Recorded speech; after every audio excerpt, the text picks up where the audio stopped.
আমি একটু দেখতে চাই যে রংপুর বিভাগের কে কোন জেলা থেকে আপনারা এসেছেন। কুড়িগ্রাম থেকে কারা এসেছেন দেখি। কুড়িগ্রাম, মাশাআল্লাহ মাশাআল্লাহ। আচ্ছা, গাইবান্ধা জেলার কে আসছেন? গাইবান্ধা, মাশাআল্লাহ। ঠাকুরগাঁও, ঠাকুরগাঁও অনেকে আসছেন। দিনাজপুর জেলা থেকে, মাশাআল্লাহ। নীলফামারী, ঠিক আছে, ফি আমানিল্লাহ। পঞ্চগড় অনেক আসছে। রংপুর, রংপুর,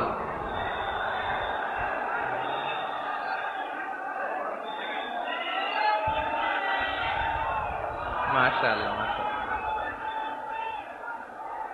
মাশাআল্লাহ, ঠিক আছে। লালমনিরহাটের কারা দেখি। লালমনিরহাট,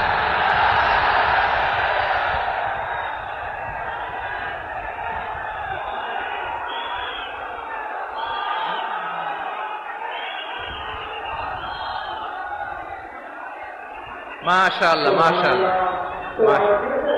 মাশাআল্লাহ।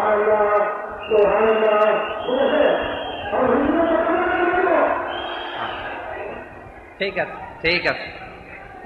আচ্ছা, এই রংপুর বিভাগের বাইরে থেকে অন্য জেলার কারা কারা আসছেন দেখি। তাও আছে অনেকে, মাশাআল্লাহ, ঠিক আছে ঠিক আছে। আজকের প্রোগ্রামে উপস্থিত আছেন প্রধান অতিথি হিসেবে অধ্যক্ষ আসাদুল হাবিব দুলু ভাই, সাংগঠনিক সম্পাদক বিএনপি, জাতীয় নির্বাহী কমিটির সভাপতি, জেলা বিএনপি লালমনিরহাট। বিশেষ অতিথি হিসেবে আমাদের অনেক ভাইরা এসছেন, সবাইকে শুকরিয়া জানাই। সভাপতিত্ব করছেন জনাব আব্দুল হাকিম। আইন শৃঙ্খলা বাহিনী, প্রশাসন, ভলান্টিয়ার্স, শুনেছি আমি প্রায় 5,000 ভলান্টিয়ার্স আপনারা নিয়োগ দিয়েছেন। আলহামদুলিল্লাহ আলহামদুলিল্লাহ, অনেক গোছালো প্রোগ্রাম। আমার প্রাণ ঢালা ভালোবাসা জানবেন, আমার হৃদয়ের গহীন থেকে ভালোবাসা নিবেন, শুভেচ্ছা জানবেন সবাই। ঠিক আছে ঠিক আছে। প্রিয় ভাইরা, আমরা আর কাল বিলম্ব না করে মূল আলোচনায় চলে যেতে চাই। আজকে যে টপিকের উপর আমি কথা বলবো, টপিকটা হচ্ছে peaceful coexistence and communal harmony, শান্তিপূর্ণ সহাবস্থান এবং সাম্প্রদায়িক সম্প্রীতি। আমাদের বাংলাদেশে সাম্প্রদায়িক সম্প্রীতি আছে না নাই? আবহমান কাল থেকে আমরা মুসলিম, হিন্দু, বৌদ্ধ, খ্রিস্টান, পাহাড়ি, নৃগোষ্ঠী মিলেমিশে একাকার, আমরা সবাই মিলে বাংলাদেশ। আওয়াজ করে বলেন ঠিক কিনা?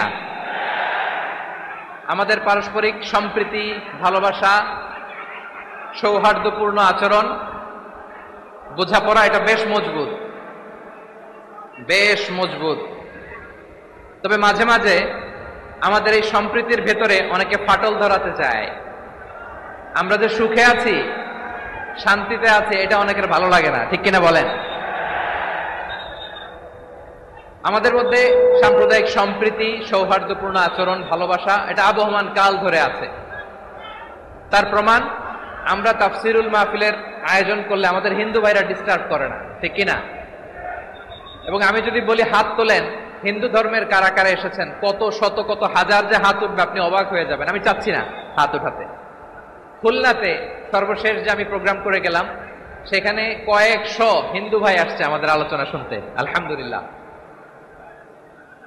অনেক বৌদ্ধরা আসে, অনেক খ্রিস্টানরা আসে। এবার সফরেও অনেক হিন্দু ভাইরা আমার সাথে দেখা করেছে। তারা বলেছে, হুজুর আমরা আপনার আলোচনা শুনি। আলহামদুলিল্লাহ বলেন। So it's our responsibility to present our religion to our non-Muslim brothers and sisters. আমাদের অমুসলিম ভাই বোনদের কাছে ইসলামের সৌন্দর্য তুলে ধরা, এটা আমাদের দায়িত্ব। We all are the ambassador of Islam. আমরা প্রত্যেকে দায়িত্বশীল, আমরা প্রত্যেকে এক একজন ইসলামের অ্যাম্বাসেডর। আলহামদুলিল্লাহ বলেন। এজন্য এমন ভাবে দ্য বিউটি অফ ইসলাম, ইসলামের সৌন্দর্য আমাদেরকে ফুটিয়ে তুলতে হবে, যাতে করে নন মুসলিমরা শাহাদা পড়ে, কালিমা পড়ে মুসলমান হয়ে যায়। অনেক নন মুসলিম ভাই বোন আমাদের হাতে শাহাদা পড়ে, কালিমা পড়ে মুসলমান হয়েছে, অনেক। সো আমরা যেন ইসলামের বিউটিটাকে তুলে ধরতে পারি, এবং এই যে সম্প্রীতি, এটাকে যেন আমরা অটুট রাখতে পারি। আদতে আদতে বাংলাদেশের ইতিহাস বলে আমাদের দেশে কোনো দাঙ্গা নাই, আছে? লালমনিরহাটের ভাইয়ের আওয়াজ করে বলেন, আমাদের দেশে হিন্দু মুসলিম দাঙ্গা আছে? আমরা ভাই ভাই, আওয়াজ করে বলুন তো, আমরা কি ভাই ভাই? কিন্তু কিছু দুষ্ট লোক আছে, তারা আমাদের সম্পর্কের মধ্যে ফাটল ধরাতে চায়, ঠিক কিনা বলেন? মাঝে মাঝে ঝগড়া লাগাতে চায়। দেখবেন পত্রপত্রিকায় দেখা যায় বিভিন্ন ধর্মীয় উপাসনালয়গুলোতে হামলা চালানো হয়। এগুলো রাজনৈতিক উদ্দেশ্য প্রণোদিত, এগুলোর সাথে ইসলামের কোনো সম্পর্ক নাই। এজন্য এই দুর্বৃত্তদের ব্যাপারে আমাদের সাবধান থাকতে হবে। আমরা সবসময় যেমনি ঐক্যবদ্ধ, ইউনাইটেড, আমরা যদি এরকম ইউনাইটেড থাকি, এই সমস্ত দুর্বৃত্তদের কালো হাত ভেঙে দিতে আমাদের 1 ঘন্টাও লাগবে না। চিল্লায় বলো ঠিক কিনা? আমরা সংঘবদ্ধ থাকবো। এই যে আমাদের পিসফুল কোএক্সিস্টেন্স, শান্তিপূর্ণ সহাবস্থান। হিন্দুরা পূজা করে, যেদিন হিন্দুদের পূজা অনুষ্ঠান আমরা ওই দিন তাফসির মাহফিল করি না, ঠিক কিনা বলেন? যেদিন আমাদের তাফসিরুল কোরআনের প্রোগ্রাম, ওই দিন আমাদের হিন্দু ভাইরা ডিস্টার্ব করে না। সুবহানাল্লাহ। হিন্দুদের পূজা অনুষ্ঠানে মাদ্রাসার ছাত্র যে পাহারা দেয়, গোটা বিশ্বে এরকম দৃষ্টান্ত নজির বিরল, ঠিক কিনা বলেন? আইন শৃঙ্খলা বাহিনীর পাশাপাশি মাদ্রাসার ছাত্ররা যে সেখানে পাহারা দেয়, গোটা পৃথিবীতে এই দৃষ্টান্ত আপনি পাবেন না। মাদ্রাসার ছাত্ররা, তারা তো কোরআনের ধারক, তারা হাদিসের ধারক, তারা কেন মন্দির পাহারা দিবে? এই সম্প্রীতিকে ধরে রাখার জন্য, এই সৌহার্দ্যকে ধরে রাখার জন্য, আমাদের পারস্পরিক ভালোবাসাকে অটুট রাখার জন্য। আওয়াজ করে বলতে হবে ঠিক কিনা? এখন বলেন, আমাদের এই ভালোবাসা অটুট থাক আমরা চাই কি চাই না? আমরা হিন্দু মুসলিম মিলেমিশে শান্তিপূর্ণ সহাবস্থান, সাম্প্রদায়িক সম্প্রীতি, লালমনিরহাটের ভাইয়ের আওয়াজ করে বলুন, এই সাম্প্রদায়িক সম্প্রীতি আমরা চাই কি চাই না? আল্লাহ এই দেশকে তুমি বরকতময় করো, বাংলাদেশকে তুমি শান্তিময় করো। আওয়াজ করে সবাই বলেন আমিন। এই জায়গাটাতে সামান্য একটু আওয়াজ হচ্ছিল, এটাও থেমে গেছে। আলহামদুলিল্লাহ, আলহামদুলিল্লাহ। এখন একেবারে everything is in my control. মাশাআল্লাহ। ঠিক আছে, আমি মূল আলোচনায় যাই।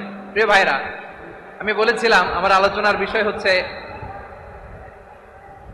শান্তিপূর্ণ সহাবস্থান, সাম্প্রদায়িক সম্প্রীতি। আমরা দেখব ইসলাম আমাদেরকে কি কি দিক নির্দেশনা দেয়। শান্ত হইতে হবে। খরগোশের কানের মতো কান দুটো আমার দিকে করে রাখেন। আমি এখনো উঠে যাব, হাত নাড়ায় লাভ নাই, আমি উঠে যাব। তাকায় থাকো আর কান খাড়া, আওয়াজ হবে না। হ্যাঁ, মাশাআল্লাহ, মাশাআল্লাহ, ঠিক আছে। আমরা দেখবো যে রাসূল সাল্লাল্লাহু আলাইহি ওয়াসাল্লাম এই পিসফুল কোএক্সিস্টেন্সের জন্য আমাদের কি শিখিয়েছেন, কি কি গাইডলাইন দিয়েছেন। আমরা 1, 2, 3, 4 করে এগুলো আপনাদের সাথে শেয়ার করব। আমি আপনাদের খেদমতে সূরাতুল আনআমের 108 নম্বর আয়াত তেলাওয়াত করেছি। এখানে আল্লাহ রাব্বুল ইজ্জা ওয়াল জালাল তিনি ইরশাদ করছেন, ওয়ালা তাসুব্বুল্লাযীনা ইয়াদউনা মিন দুনিল্লাহি ফায়াসুব্বুল্লাহা আদওয়াম বিগাইরি ইলম কাযালিকা যায়্যান্না লিকুল্লি উম্মাতিন আমালাহুম সুম্মা ইলা রাব্বিহিম মারজিউহুম ফায়ুনাব্বিউহুম বিমা কানু ইয়ামালুন। রব্বুল আলামিন বলেন, গোলাম, ও আমার ইমানদার বান্দারা শোনো শোনো, ও আমার বিশ্বাসী বান্দারা শোনো শোনো, লা তাসুব্বুল্লাযীনা ইয়াদউনা মিন দুনিল্লাহ ফায়াসুব্বুল্লাহা আদওয়াম বিগাইরি ইলম। ও আমার বিশ্বাসী বান্দারা, যারা আল্লাহকে ব্যতি রেখে, আল্লাহকে বাদ দিয়ে অন্য উপাস্যকে ডাকে, দেবীর পূজা করে, দেবতাদের পূজা করে, তোমরা খবরদার তাদের গালি দিও না। আওয়াজ করে বলেন, কি দিও না?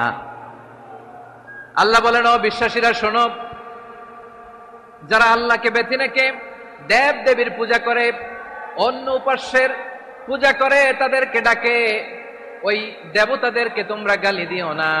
যদি ওই দেবতাদেরকে গালি দাও, তাহলে ভুলবশত, শত্রুতাবশত তারা তোমাদের রব আল্লাহকে গালি দেবে, ঠিক কিনা? তোমরা যদি তাদের দেবতাদের গালি দাও, ওরা রেগে তোমার আল্লাহরে গালি দিবে, তাহলে আল্লাহরে গালি খাওয়ানোর কারণ হয়ে গেলাম আমি, ঠিক কিনা বলেন? রব্বুল আলামিন বলেন, খবরদার বিশ্বাসীরা, আল্লাহ ছাড়া যারা অন্যান্য উপাস্যদেরকে ডাকে, দেবতাদেরকে ডাকে, তাদেরকে তোমরা গালি দিও না। ওই সমস্ত দেবতাদেরকে যদি তোমরা গালি দাও, তাহলে তারা আল্লাহকে গালি দিবে, ঠিক কিনা বলেন? আমরা দেবতাদের গালি দিলে ওরা আল্লাহকে গালি দিবে। রব্বুল আলামিন বলেন, খবরদার দেবতাদেরকে গালি দিও না, তাহলে ওরা তোমার রব আল্লাহরে গালি দেবে। প্রতিটি জাতির জন্য তাদের কাজকে আমি আল্লাহ সুশোভিত করে রেখেছি, তারা সবাই একদিন আমার কাছেই ফিরে আসবে।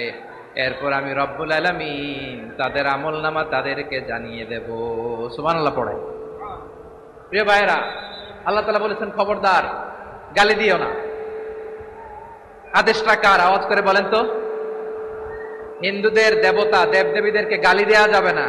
আওয়াজ করে বলুন প্রিয় ভাইরা, এই আদেশটা কার? এই আপনাদের গলার আওয়াজ।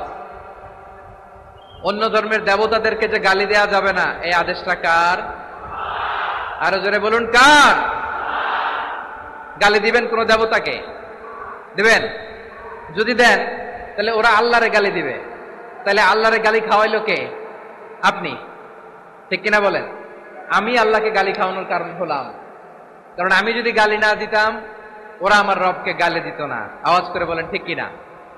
তাহলে প্রিয় ভাইয়েরা, ইসলাম আমাদেরকে শিখায়, সূরাতুল আনআমের 108 নম্বর আয়াত থেকে আমরা বুঝলাম কোন ধর্মকে ছোট করা যাবে না। অন্য ধর্মকে ছোট করা মানে ইসলামকে ছোট করা। অন্য ধর্মের দেবতাকে গালি দেওয়া মানে আল্লাহকে গালি খাওয়ানো। আওয়াজ করে বলেন ঠিক কিনা? খবরদার, এটা করা যাবে না। আর অন্য ধর্মের দেবতাকে যদি আপনি গালি দেন, ওরা ইসলাম থেকে দূরে সরে যাবে। যাও ইসলামের প্রতি আকৃষ্ট হয়েছিল আর কোনোদিন ইসলামের ধারে কাছে আসবে না। আওয়াজ করে বলেন ঠিক কিনা? এজন্য কখনো কোনোদিন অন্য ধর্মের দেবতাদেরকে গালি দেয়া যাবে না। অন্য ধর্মের কোন দেবতাদেরকে আমরা গালি দিব না, গালি দিব না, বরং ইসলামের beauty, the beauty of Islam, ইসলামের সৌন্দর্যকে আমরা তুলে ধরব। আমরা যদি বিশ্বনবী সাল্লাল্লাহু আলাইহি ওয়াসাল্লামের জীবনের দিকে তাকাই, তাহলে আমি দেখব বিষ্ণু ইসা ইসলাম মক্কাতে কিংবা মদিনাতে অন্য ধর্মের লোকদের সাথে খুব পিসফুলি লাইফ লিড করেছেন। হোক মুশরিক, হোক খ্রিস্টান, হোক ইহুদি, বিশ্বনবী সবার সাথে মিলেমিশে ছিলেন। আলহামদুলিল্লাহ বলেন। ইসলাম হচ্ছে পিসফুল রিলিজিয়ান। অন্য ধর্মের প্রতি সহনশীলতার সবক ইসলাম আমাদেরকে দেয়। কিন্তু প্রতিটি মুসলিমের এটা মনে রাখতে হবে, আল্লাহর কাছে পছন্দনীয় গ্রহণযোগ্য ধর্ম, জীবনাদর্শ একটি, সেটা হচ্ছে ইসলাম। আওয়াজ করে বলেন সেটা কি? লালমনিরহাটের ভাইয়েরা আওয়াজ করে বলুন, আল্লাহর কাছে মনোনীত ধর্ম একটি, সেটা কি?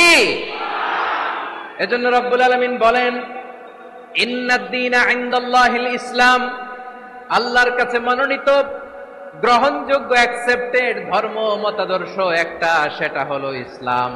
ইসলাম ছাড়া অন্য কোন ধর্ম যদি কেউ তালাশ করে, তার ওই ধর্ম আল্লাহ গ্রহণ করবে না। ওমাই ইয়াবতাগি গায়রাল ইসলামি দীনান ফালাই ইউকবালা মিন ওয়া হুয়া ফিল আখিরাতি মিনাল খাসিরিন।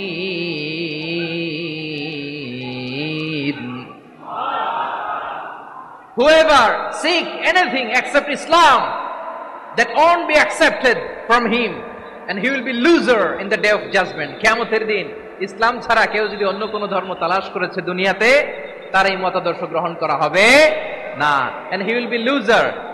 সে হবে লুজার, ক্ষতিগ্রস্ত, হাই হাই কোম্পানির ম্যানেজার। ওর আমও শেষ, সালাও শেষ। আওয়াজ করে বলেন ঠিক কি না? এজন্য ইসলাম পেয়ে আমরা খুশি না বেজার? প্রত্যেক নামাজ শেষে আমরা আল্লাহরে বলি, আল্লাহ রাদিতু বিল্লাহি রাব্বা ওয়া বিল ইসলামি দীনা ওয়া বি মুহাম্মাদিন নাবিয়ান ওয়া রাসূলা। ও আল্লাহ, তোমারে রব হিসেবে পেয়ে আমরা খুশি। ও আল্লাহ, ইসলামকে ধর্ম হিসেবে পেয়ে আমরা খুশি। বিশ্বনবীকে আমাদের রাসূল পেয়ে আমরা খুশি। ঠিক কিনা বলে? ইসলাম ছাড়া অন্য কোনো ধর্ম আমরা গ্রহণ করব না। ঠিক কিনা বলেন? আল্লাহর কাছে অ্যাকসেপ্টেড রিলিজিয়ান একটা, সেটা ইসলাম। তো বিশ্বনবী সাল্লাল্লাহু আলাইহি ওয়াসাল্লাম মক্কাতে কিংবা মদিনাতে খুব পিসফুলি এক্সিস্ট করেছেন, যে কোনো ধর্মের সাথে মিলেমিশে চলেছেন। তার প্রমাণ আমরা যদি রাসূল সাল্লাল্লাহু আলাইহি ওয়াসাল্লামের বায়োগ্রাফির দিকে তাকাই, তাহলে দেখব তিনি মুশরিকদের সাথে পিস ট্রিটি করেছেন, শান্তি চুক্তি, পিস ট্রিটি, পিস এগ্রিমেন্ট। আপনারা হুদাইবিয়ার সন্ধির নাম শুনেছেন? আমার লালমনিরহাটের কলিজার টুকরা ভাইয়েরা, হুদাইবিয়ার সন্ধির নাম আপনারা শোনেন নাই? 6ষ্ঠ হিজরিতে বিষ্ণু ইসা ইসলাম মুশরিকদের সাথে এই ট্রিটি করেছেন, চুক্তি। কাদের সাথে? মুশরিকদের সাথে। আমরা তো মুসলমান মুসলমান বসতে পারি না, আমরা দুই মুসলিম ভাই একসাথে বসে চা খেতে পারি না, গল্প করতে পারি না। বিষ্ণু ইসলাম মুশরিকদের সাথে ট্রিটি করেছেন। হুদায়বিয়ার সন্ধি, এই সন্ধির আগে মক্কা থেকে কেউ মদিনায় যেতে পারে না, মদিনা থেকে কেউ মক্কায় যেতে পারে না। কিন্তু এই সন্ধির পরে ট্রাফিক স্বাভাবিক হয়ে গেল। মক্কার লোকেরা মদিনায় আসতে পারে, মদিনার লোকেরা মক্কায় আসতে পারে। এটাকে বলে সুলহে Hudaibiya, the peace agreement of Hudaibiya, শান্তি চুক্তি। আমরা পৃথিবীতে এখন অনেক শান্তি চুক্তির নাম শুনি, এগুলো সব the piece treaty of Hudaibiya থেকে কপি করা। আল্লাহু আকবার। তাহলে বিশ্বনবী সাল্লাল্লাহু আলাইহি সাল্লাম তিনি যে শান্তিপূর্ণ সহাবস্থানে বিশ্বাসী ছিলেন, মুসলমানেরা যে অন্য ধর্মের প্রতি সহনশীল, তার প্রমাণ হচ্ছে এই পিস ট্রিটি। শুধু তাই নয়, মাইকের সাউন্ডটা একটু বাড়ায় দিতে হবে, খুব দুর্বল, একটু মজবুত করতে হবে, আর একটু ক্লিন করতে হবে, আর সবগুলা জায়গায় সাউন্ড যাচ্ছে কিনা একটু ক্রস চেক করতে হবে। হ্যাঁ, পাবেন পাবেন, দিচ্ছে mike operator, he is trying his level best, দিচ্ছে। মাইক অপারেটর যিনি আছেন, প্রতিটি জায়গায় প্রতিটি সাউন্ড বক্সে যেন আওয়াজ পাওয়া যায়, একটু ক্রস চেক করেন, সাউন্ডটাকে একটু স্ট্রং করে দেন। হ্যাঁ, ঠিক আছে, মাশাআল্লাহ। এদিকে তাকান, এদিকে। মক্কার পার্ট গেল, পিস এগ্রিমেন্ট করলেন, শান্তি চুক্তি। বিষ্ণু ইসলাম মদিনায় যে কি করলেন? মদিনায় যে বিষ্ণু ইসলাম মদিনা সনদ, সাহিফাতুল মদিনা, এটার বলে মদিনা চার্টার। যে ওয়েস্টে, ইউরোপে, আমেরিকাতে তারা অনেক চার্টার করে, এই সব চার্টার মদিনা চার্টার থেকে কপি করা। আওয়াজ করে পড়েন সুবহানাল্লাহ। বিষ্ণু ইসলাম মদিনায় গেলেন, মদিনাতে মুসলিম, মুশরিক, ইহুদি, এই তিন ধর্মের লোক মিলে সব স্টেক হোল্ডার যারা আছে সবাইকে নিয়ে বিষ্ণু ইসলাম মদিনা চার্টার করলেন, মদিনা সনদ। পড়েন সুবহানাল্লাহ। শুধু তাই নয়, মক্কাতে বিশ্বনবী পিস এগ্রিমেন্ট করলেন, শান্তি চুক্তি মুশরিকদের সাথে। মদিনাতে যে বিশ্বনবী মদিনা চার্টার করলেন, মদিনা সনদ করলেন ইহুদিদের সাথে। আবার মদিনাতে বিশ্বনবী ইহুদিদের সাথে পিস ডায়ালগ করলেন, ইন্টারফেথ ডায়ালগ করলেন, আন্তধর্মীয় সংলাপ করলেন। যে সংলাপের মূল ভিত্তি ছিল তাওহীদ। মূল ভিত্তি ছিল কি? তাওহীদ।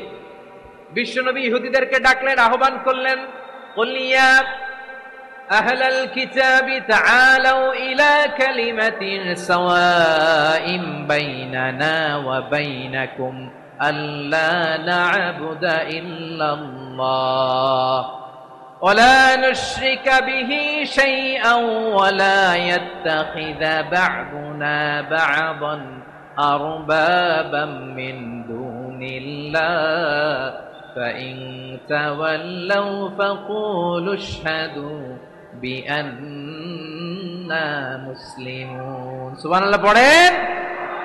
বিশ্বনবী মদিনার ইহুদিদের ডেকে বললেন, ও ইহুদিরা, শোনো শোনো, আসো এমন একটা আদর্শের প্রশ্নে আমরা একত্রিত হই, যে আদর্শের প্রচার তোমাদের নবীরাও করেছে, আমিও করি। যে আদর্শের কথা তোমাদের পবিত্র ধর্মগ্রন্থগুলোতে আছে, আমার কোরআনেও আছে, সেটা হলো তাওহীদ। আমরা এক আল্লাহ ছাড়া কারো ইবাদত করব না, আল্লাহর সাথে কাউরে শরীক করব না, আল্লাহ ছাড়া কাউরে রব মানব না। পড়েন সুবহানাল্লাহ।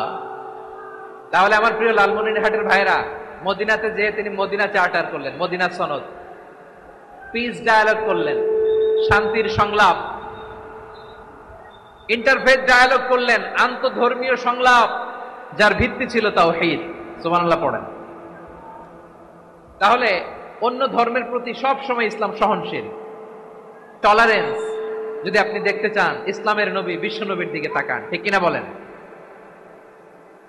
আমরা তো সংখ্যালঘুদের রাইটস প্রোটেক্ট করার জন্য কত আইন বানাই, কত বৈঠক করি, কত সংবাদ সম্মেলন করি।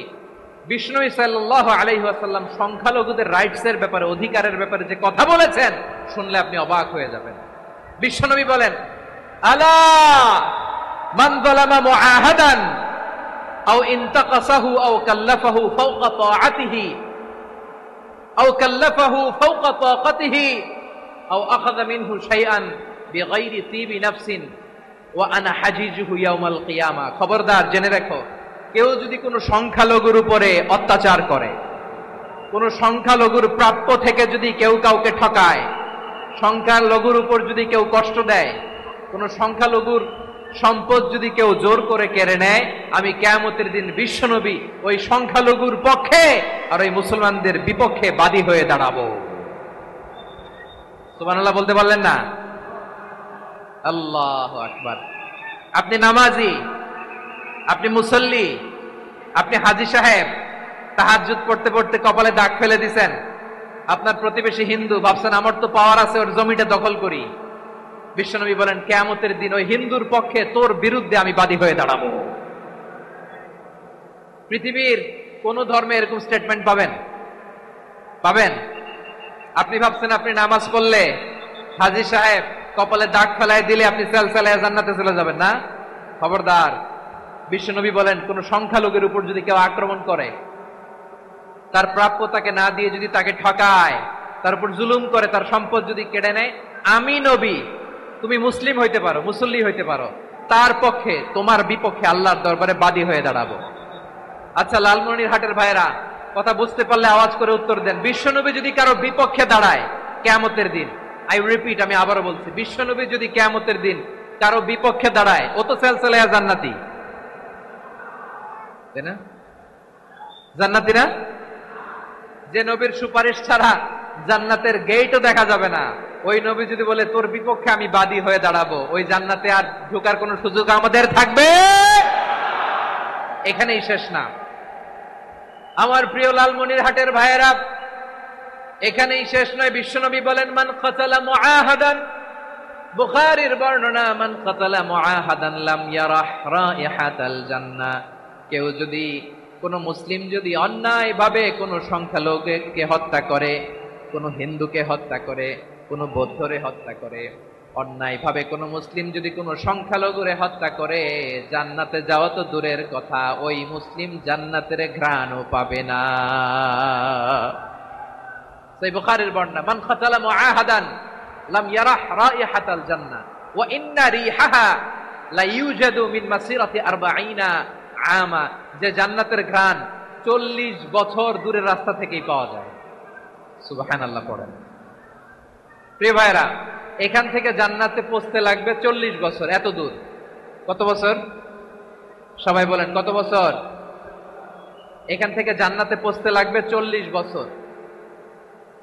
এত দূরে থাকতেই জান্নাতের ঘ্রাণ আপনার নাকে এসে ধাক্কা মারবে। বিশ্বনবী বলেন যে ব্যক্তি কোন সংখ্যালঘুকে হত্যা করে, জান্নাতের ঘ্রাণ তো পাবেই, জান্নাতে তো ঢুকতে পারবেই না, জান্নাতের ঘ্রাণও তার নাকে লাগবে না। পড়েন নাউযুবিল্লাহ। তাহলে সংখ্যালঘুদের ব্যাপারে ইসলামে অধিকার দেয়া আছে না নাই? লালমনিরহাটের ভাইয়ের আওয়াজ করে বলেন, আমার সংখ্যালঘু হিন্দু ভাইদের রাইটস, অধিকার আমাদের ইসলামে প্রোটেক্টেড আছে না নাই? এখানেই শেষ না। বিষ্ণু ইসলাম আপনার অমুসলিম প্রতিবেশীর সাথে ভালো আচরণ করতে বলেছে। আমাদের হয় না, এটা মুসলিম পাড়া, ওটা বৌদ্ধ পাড়া, হয় না? অনেক সময় হয় না, এটা আমাদের মুসলিম পাড়া, ওইটা হিন্দু পাড়া, এরকম আছে না নাই? লালমনিরহাটে নাই না? আছে? হিন্দু যদি আপনার প্রতিবেশী হয় কি করবেন? ওরে কষ্ট দিবেন নাকি? কেন? ও তো হিন্দু, ও তো আমার আল্লাহরে ডাকে না, ওরে কষ্ট দিলে যায় যাবে না? খবরদার। বিষ্ণু ইসলাম বলেন মান কানা ইউমিনু বিল্লাহ ওয়াল ইয়াউমিল আখির ফালিউকরিম জারাহ।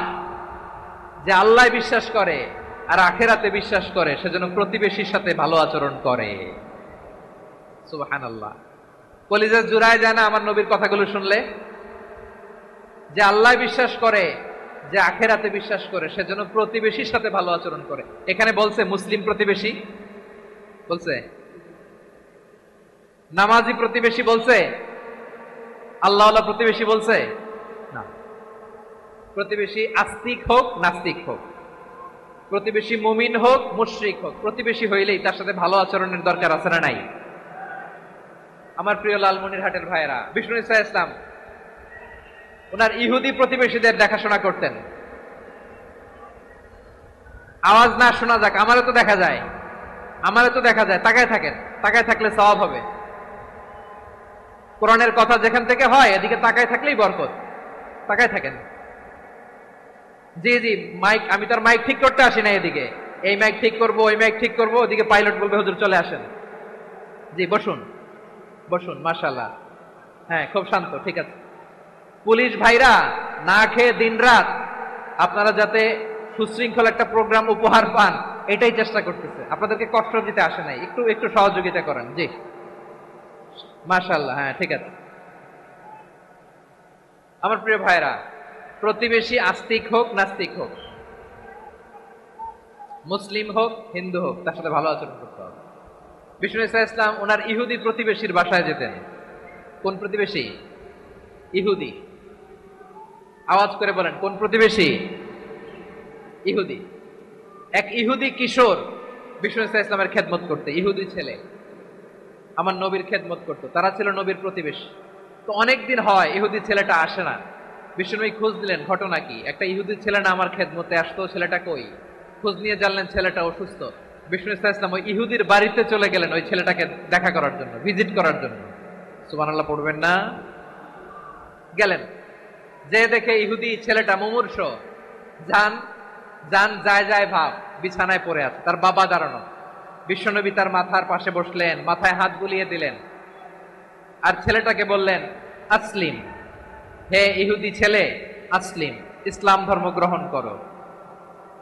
তো ছোট্ট ছেলে ভাবে আমরা ইহুদি, এখন ইসলাম ধর্ম গ্রহণ করলে আব্বা যদি বকা দেয়। ফানাযারা ইলা ওয়াজহি আবি, ছেলেটা তার বাবার চেহারার দিকে তাকালো, দেখি আব্বা কি কয়। ফাতেমার বাপ বলে না? তো বিষ্ণু ইসলামের বড় ছেলের নাম ছিল কাসেম। ইহুদি বাবা বলল আতি আবুল কাসেম, আবুল কাসেম যা বলে তাই শোনো, মানে মোহাম্মদ যা বলে তাই শোনো। এই কথা শুনে ছেলে সাহস পাইছে, ছেলে আবার পড়তে আরম্ভ করলো আশহাদু আল্লাহ ইলাহা ইল্লাল্লাহ ওয়া আশহাদু আন্না মুহাম্মাদার রাসূলুল্লাহ, পড়েন আল্লাহু আকবার। বিশ্বনবীর আহ্বান শুনে ওই আহ্বানে সাড়া দিয়ে ইহুদি ছেলে শাহাদা পড়ে মুসলমান হয়ে গেল। তার হৃদয়টারে ইমানের নূর দিয়ে আলোকিত করে দিল কে?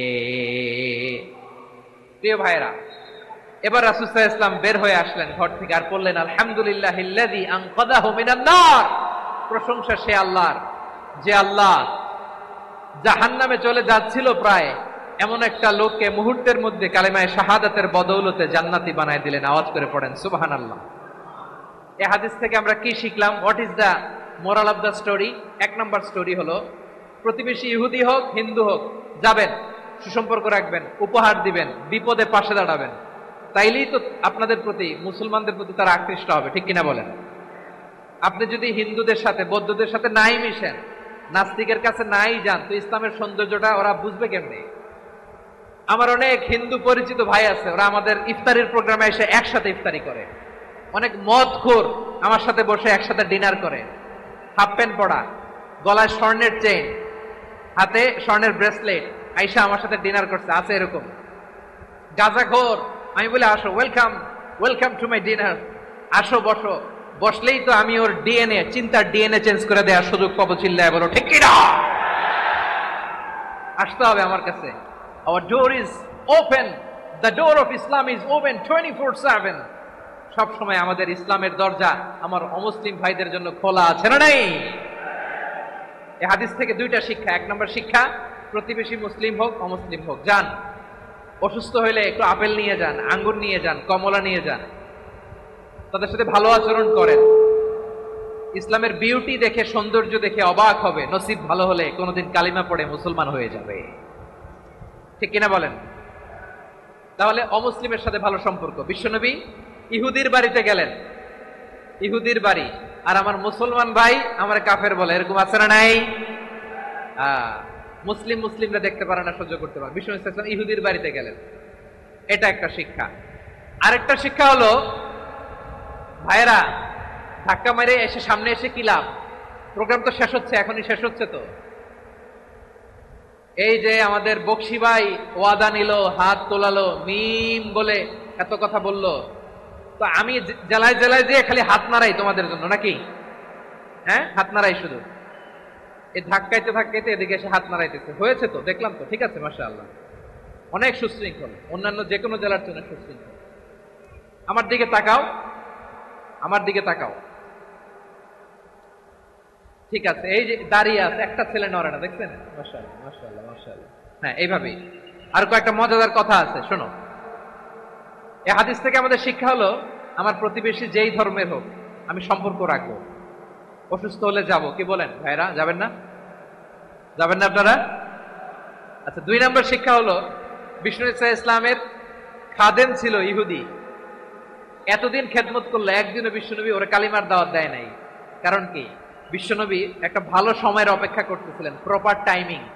দায়ীর কাজ হচ্ছে দাঈ ইলাল্লাহ, সে হচ্ছে সুযোগ সন্ধানী। দায়ী সুযোগ খোঁজে, কখন দাওয়া দিলে ব্যাটে বলে হবে, ঝোপ বুঝে কোপ মারে, ঠিক কিনা বলেন?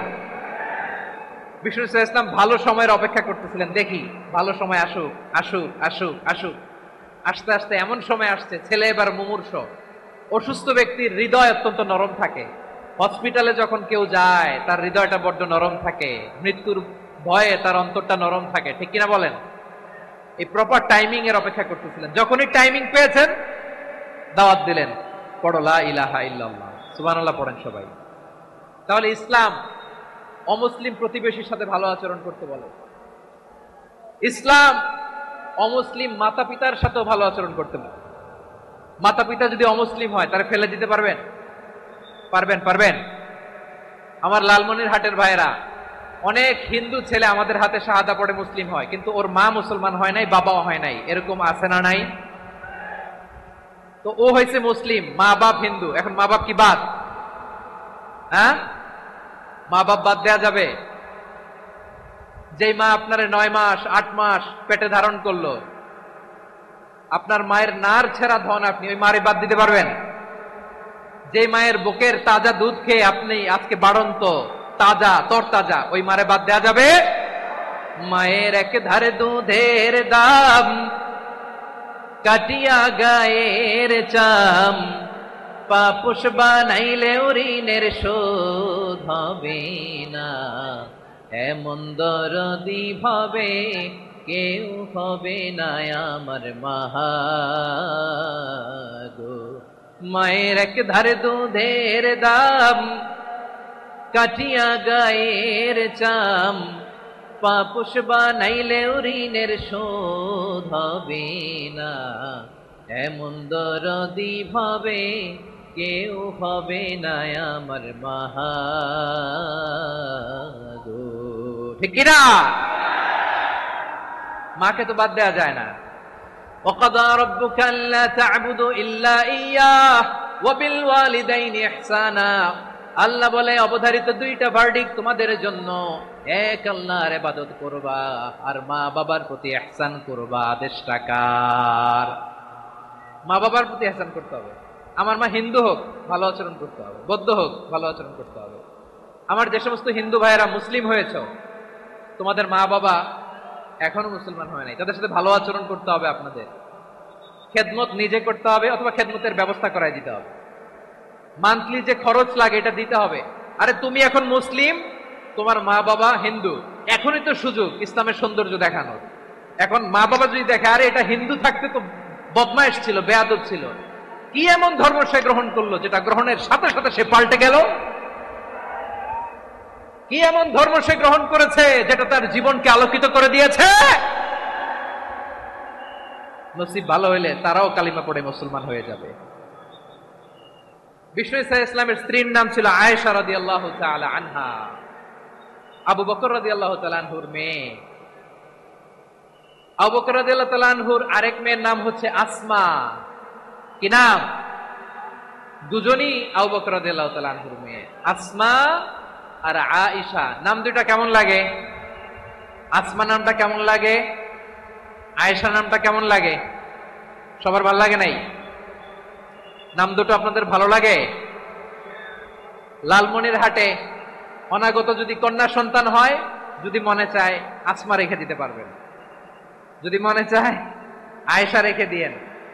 দেশে বিদেশে এয়ারপোর্টে রাস্তা ঘাটে শুধু বলে, হুজুর একটা নাম দেন, আমার ছেলের একটা নাম দেন, মেয়ের একটা নাম দেন। তো আমার মনে আছে যশোরের আদ্দিনের মাহফিলে আমি 1-2টা নাম দিয়েছিলাম। আজকে লালমনিরহাটের এই প্রোগ্রামে কন্যা সন্তান যদি হয় 2টা নাম দিলাম, আসমা কিংবা আয়েশা। ইনশাআল্লাহ পড়েন। দুজন বোন, এক মায়ের না, বাবা এক মা দুজন, আয়েশা রাদিয়াল্লাহু তাআলা আনহার মায়ের নাম উম্মে রুমান, আর আসমা রাদিয়াল্লাহু তাআলা আনহার মায়ের নাম কুতাইলা বিনতে আব্দুল উজ্জা। আবু বকর রাদিয়াল্লাহু তাআলা আনহু 4টা বিয়ে করেছিলেন। একই ঘটনা ঘটেছে এই ফ্যামিলিতে। আসমা ইসলাম ধর্ম গ্রহণ করে মুসলিমা, কিন্তু তার মা কুতাইলা মুশরিকা। আই রিপিট, বোঝার জন্য আমি আবারও বলি, আসমা রাদিয়াল্লাহু তাআলা আনহা মুসলিমা, আর আসমার মা কুতাইলা, আওয়াজ করে বুঝে থাকলে বলেন, আসমার মা মুশরিকা। তার মানে মেয়ে মুসলিম, মা অমুসলিম, ভেজাল আছে না নাই? কিন্তু কুতাইলা আর ধৈর্য ধারণ করতে পারে না। নার ছেড়া ধন, কলিজার টুকরা ধন, কলিজার টুকরা সন্তান আসমারে দেখতে বড্ড মন চায়। সাইয়েদনা আসমা রাদিয়াল্লাহু তাআলা আনহা মক্কা থেকে হিজরত করে মদিনায় চলে গেলেন। হুদাইবিয়ার পর যখন মক্কা মদিনার ট্রাফিক স্বাভাবিক হলো, মক্কার লোক মদিনায় যায়, মদিনার লোক মক্কায় আসে। কুতাইলা কলিজার টুকরা সন্তান আসমারে দেখার জন্য কিছু উপহার নিয়ে বিশাল মরুপথ পাড়ি দিয়ে মক্কা থেকে মদিনায় যায়। সুবহানাল্লাহ বলেন। এখন মা আসছে মেয়ের সাথে দেখা করতে, মেয়ে তো আর দেখা দেয় না। মেয়ে ভাবছে আমার মা তো মুশরিকা, অপবিত্রা, তার সাথে কি দেখা দেয়া যাবে? বিশ্বনবীর দরবারে চলে গেলেন। সুবহানাল্লাহ বলেন। কি সৌভাগ্যবান ছিল তারা, মাসলা জানার দরকার হলেই নবীর দরবারে চলে যেত। ঘরে বউয়ের সাথে ঝগড়া হলে নবীর দরবারে চলে যেত। অনেক সাহাবী বলে, আমার পেটে ক্ষুধা লাগলো আমি নবীর কাছে চলে যেতাম, কারণ নবীর চেহারার দিকে তাকালেই আমার পেটের ক্ষুধা মিটে যেত। সাইয়েদনা আসমা রাদিয়াল্লাহু তাআলা আনহা বিশ্বনবীর কাছে চলে গেলেন, যে বললেন, ইয়া রাসূলুল্লাহ, ইয়া হাবিবাল্লাহ, ইন্না উম্মি কাদিমাতুন ইলাইয়া ওয়া হিয়া রাগিবা। আমার মা মক্কা থেকে অনেক দূর মরুর পথ পাড়ি দিয়ে উপহার সামগ্রী নিয়ে মদিনায় আমার সাথে দেখা করতে এসেছে গো নবী। আমার জানতে বড্ড ইচ্ছে হয় আমি আমার মুশরিকা মায়ের সাথে একটু দেখা করতে পারবো কিনা। আফা আসিলুহা, আগে যেমনি আমি আমার মায়ের সাথে ভালো আচরণ করতাম, যেমনি আমি আমার মায়ের সাথে সদাচরণ করতাম গো নবী, এখন আমি মুসলিমা, মা মুশরিকা, এখনো কি আগের মতো সদাচরণ করতে পারবো নাকি? বিশ্বনবী বললেন, নাম সিলিহা, হ্যাঁ রে আসমা, অবশ্যই অবশ্যই, আগে ঠিক যেমন তুমি তোমার মায়ের সাথে ভালো আচরণ করতে, এখনো তেমনি আগের মতো ভালো আচরণ করবা। আওয়াজ করে পড়েন সুবহানাল্লাহ। কি ইসলাম আমরা পেয়েছি! কত ব্রড মাইন্ডেড আমাদের ইসলাম, কত ওপেন মাইন্ডেড ইসলাম, কত ওপেন আপ করতে পারে, চিন্তা করতে পারেন। বিষ্ণু বললেন, হ্যাঁ অবশ্যই, নাম সুলিহা, আগে যেমনি ভালো আচরণ করছো আসমা, এখন ওই রকমই করো, পারলে আরো বাড়াই করো। সুবহানাল্লাহ বলেন। তাহলে আমার যে হিন্দু ভাইয়েরা, হিন্দু বোনেরা, ইমানের বদৌলতে দৌলতে আপনি ধন্য হয়েছেন, আপনার আম্মা আব্বা এখনো মুসলমান হয় নাই, তাদের জন্য দোয়া করেন, তাদের জন্য দোয়া করেন, আল্লাহ যেন তাদেরকেও ইমানের দৌলত দান করেন। আমরা সবাই পড়ি আমিন, আরো জোরে পড়েন আমিন। এখন বলেন, ইসলাম কি ন্যারো মাইন্ডেড রিলিজিয়ান না ব্রড মাইন্ডেড? লালমনিরহাটের যুবক ভাইরা আওয়াজ করো, ইসলাম কি ন্যারো মাইন্ডেড না ব্রড মাইন্ডেড? কতটা ব্রড মাইন্ডেড দেখেন। বিশ্বনবী সাল্লাল্লাহু আলাইহি সাল্লাম অমুসলিমরা যদি নবীকে উপহার দিত, ওই উপহারও বিশ্বনবী গ্রহণ করতেন। সুবহানাল্লাহ পড়েন। আপনার অমুসলিম বন্ধু যদি উপহার দেয়, সেটাও আপনি নিতে পারবেন, যেটা নেওয়া জায়েজ। কিন্তু আপনার বন্ধু যদি আপনার মদের বোতল দেয়, নিতে পারবেন? হ্যাঁ, মদের বোতল দিলে পারবেন। আপনার বন্ধু যদি আপনার পর্ক দেয়, পর্ক, শুকরের গোশত মিশ্রিত কোনো খাবার, ওটা নিতে পারবেন না। হালাল যে কোনো জিনিস নিতে পারবেন। বিশ্বনবী সাল্লাল্লাহু আলাইহি ওয়াসাল্লাম অমুসলিমদের দেয়া হাদিয়া গ্রহণ করতেন। কেমন নবী ছিলেন! আমার নবীরে চিনে নেন, আমার নবীর অ্যাটিটিউড জেনে নেন। বিশ্বনবী সাল্লাল্লাহু আলাইহি ওয়াসাল্লাম যখন কোনো জনপদে যেতেন, 3টা অপশন নিয়ে যেতেন। প্রিয় ভাইয়েরা আওয়াজ করে বলতে হবে, কোন জনপদে গেলে আমার নবীর অপশন থাকতো কয়টা? আমার মতো 3 আঙ্গুল উঁচু করে দেখান আর বলুন, আমার নবী কোন জনপদে গেলে কয়টা অপশন নিয়ে যেতেন? 1 নাম্বার অপশন, আসলিম তাসলাম। নতুন এলাকায় গেলে বলতেন আসলিম তাসলাম, ইসলাম ধর্ম গ্রহণ করো, শান্তিতে থাকবা, আমার ভাই হয়ে যাবা, আমরা ভাই ভাই। ইসলাম মানো, আমরা ভাই ভাই। অপশন নাম্বার কত? 1। যদি বলে না ইসলাম মানবো না, ওকে, অপশন নাম্বার 2, মুসলিম হওয়ার দরকার নাই, লা ইকরাহা ফিদ্দিন, ইসলামে কোনো বাড়াবাড়ি নাই।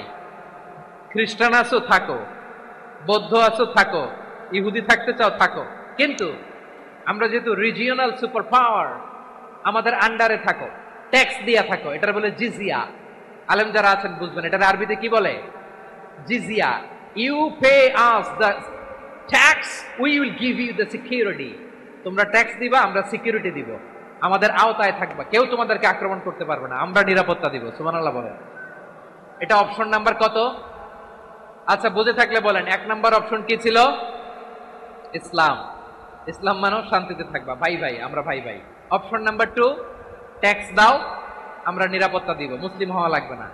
এখন 1 নাম্বারও মানে না, 2 নাম্বারও মানে না, মুসলিম হবো না, ভালো, খ্রিস্টান থাকো, ট্যাক্স দাও, আমরা সিকিউরিটি দিব না, এটাও মানি না। বিষ্ণু বলেন তাহলে তলোয়ার আমাদের আর তোমাদের মাঝে ফয়সালা করবে,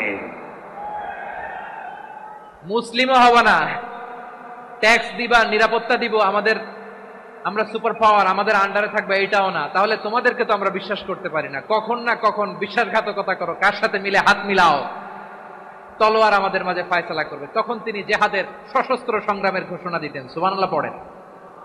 দেখেন পশ্চিমারা জেহাদকে এইভাবে চিত্রায়িত করে না, ওরা জেহাদ বলতে বুঝায় তলোয়ার, হাত কাটো, গলা কাটো না।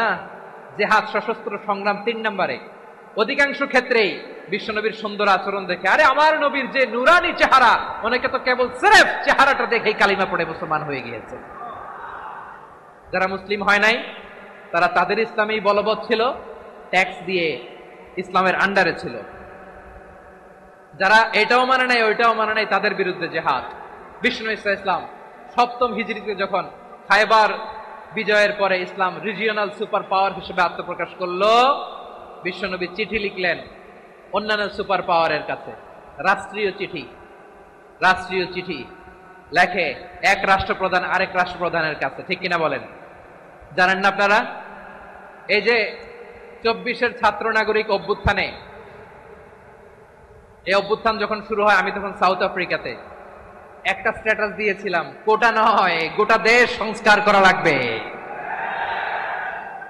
শুধু বাংলাদেশ নয়, সারা বিশ্বের বাংলা ভাষাভাষী লোকেরা এই আন্দোলনের সাথে সমর্থন তারা করেছে, এটাকে সাপোর্ট করেছে, তারা সমর্থন দিয়েছে। আমাদের ইউনাইটেড আরব আমিরাতের বাংলাদেশি ভাইয়েরা তারা সেখানে রাস্তায় নেমে এসেছিল, জানেন? ওইখানে ডেমনস্ট্রেশন করা যায় না, সেখানকার সরকার তাদেরকে যাবজ্জীবন দিয়েছিল। তখন আমাদের এই যে প্রধান উপদেষ্টা ডক্টর মোহাম্মদ ইউনূস সরাসরি G2G বলে, এটারে G2G, government to government, G2G, উনি চিঠি লিখলেন যে তাদেরকে, ইউর হাইনেস, হে সম্মানিত আমির, আপনি আমার এই চিঠির কারণে আমার সম্মানে এই 53 জন বাংলাদেশিকে মাফ করে দেন। এই চিঠির বদৌলতে বেকসুর খালাস পেয়ে গিয়েছিল আমাদের ভাইরা, জানেন না এই ঘটনা আপনারা? তাহলে গভর্নমেন্ট টু গভর্নমেন্ট চিঠি দেওয়া হয়। 7ম হিজরিতে বিষ্ণু ইসলাম সব সুপার পাওয়ারের কাছে চিঠি দিলেন, রোমান সম্রাটের কাছে, পারস্য অধিপতির কাছে, মিশরের অধিপতির কাছে, সবার কাছে চিঠি লিখলেন।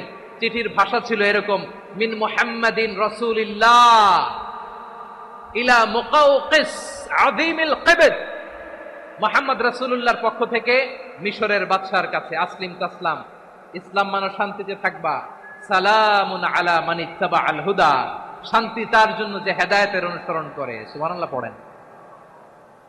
এই চিঠি অনেকে ভালোভাবে রিসিভ করেছে, অনেকে এই চিঠি পাওয়ার পরে নবীর কাছে আবার ইন রিটার্ন উপহার পাঠিয়েছে। কি পাঠিয়েছে? উপহার। মিশরের বাদশাহ মুকাওকিস তিনি বিশ্বনবীকে বিশাল এক উপহারের ডালি পাঠিয়েছেন। মিশরের বাদশাহ মুকাওকিস ছিলেন ধর্মে খ্রিস্টান। লালমনিরহাটের ভাইয়েরা আওয়াজ করে বলেন, মিশরের বাদশাহ ধর্মে কি ছিল? খ্রিস্টান। কি উপহার দিয়েছিল আমার নবীকে? শুনতে মনে চায়? আওয়াজ নাই লালমনিরহাটের গলায়, শুনতে মনে যায়? 1000 স্বর্ণ মুদ্রা, 1000 স্বর্ণ মুদ্রা। 2টা খ্রিস্টান দাসী, একজনের নাম মারিয়া বিনতে শামউন আল কিবতিয়া, আরেকজনের নাম সিরিন বিনতে শামউন আল কিবতিয়া। একজন খ্রিস্টান দাস 20 থান কাপড় জামা বানানোর জন্য, আমরা নবী যেন সেলাই করে জামা বানাতে পারে এজন্য 20 থান কাপড়, 20 থান ফাইন গার্মেন্ট, সুবহানাল্লাহ পড়বেন না? এরপরে একটা গাধা যেটার নাম ছিল রুফাইর, আর একটা খচ্চর এটার নাম ছিল দুলদুল। খচ্চর চিনেন?